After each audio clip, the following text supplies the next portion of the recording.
अगले टॉपिक की तरफ बढ़ते हैं।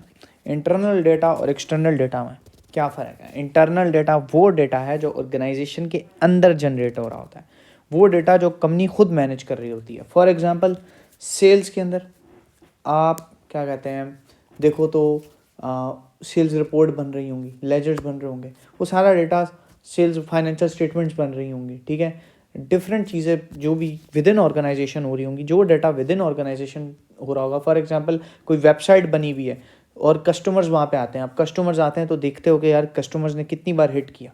तो ये सारी चीज़ें आपके पास इंटरनल डेटा के अंदर आ रही होती है क्योंकि विद इन ऑर्गेनाइजेशन है।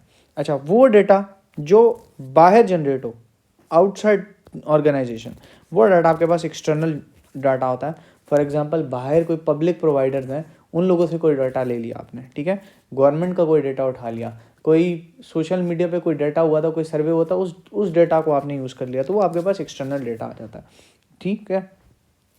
अब आपके पास एक तो प्राइमरी डेटा होता है, एक सेकेंडरी डेटा होता है। प्राइमरी डेटा वो डेटा होता है जो फर्स्ट हैंड कलेक्टेड होता है, यानी कि कंपनी खुद उसे बनाती है किसी स्पेसिफिक पर्पस के लिए, ठीक है। फॉर एग्जांपल आप सेल्स के लेजर बना रहे हो, क्यों? सेल्स को एनालाइज करने के लिए, ठीक है। आप आगे आप सेल्स को एनालाइज करो कि सेल्स हमारी कितनी हुई, फिर आगे उसके हिसाब से स्ट्रेटजीज बनाओगे। लेकिन अगर आप इस सेल्स के ही डेटा को यूज़ करो परचेज और इन्वेंट्री के लिए, तब ये सेकेंडरी डेटा हो जाएगा।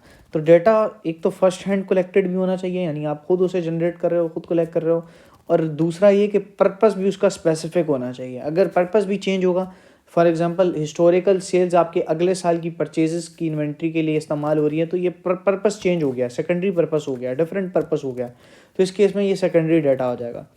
अब सेकेंडरी डेटा के अंदर सेकेंडरी डेटा क्या होता है? सेकेंडरी डेटा जो किसी और ने कलेक्ट किया हो या जिसका पर्पस डिफरेंट हो। फॉर एग्जांपल किसी बाहर की ऑर्गेनाइजेशन ने कोई एक सर्वे कंडक्ट कराया था, आप वो या डेटा यूज़ कर लो, तो ये डेटा आपके पास सेकेंडरी डेटा हो जाएगा और ये एक्सटर्नल भी हो जाएगा, ठीक है। लिंकिंग करनी है, इन दोनों में लिंकिंग करनी है, बट सेकेंडरी डेटा के अंदर ये चीज़ें आपने देखनी है। तो वो डाटा जो कोई और कलेक्ट करे और आप उसका डेटा इस्तेमाल करो, किसी बाहर वाले बंदे ने कोई डेटा कलेक्ट किया, आप उसका डेटा इस्तेमाल कर रहे हो, तो ये सेकेंडरी डेटा है और ये किसी और पर्पस के लिए बना हुआ है, ठीक है। तो आई होप सो आप समझ गए होगे और क्लासीफाई कर पाओगे कौन सा इंटरनल है, कौन सा एक्सटर्नल है, कौन सा प्राइमरी है, कौन सा सेकेंडरी है।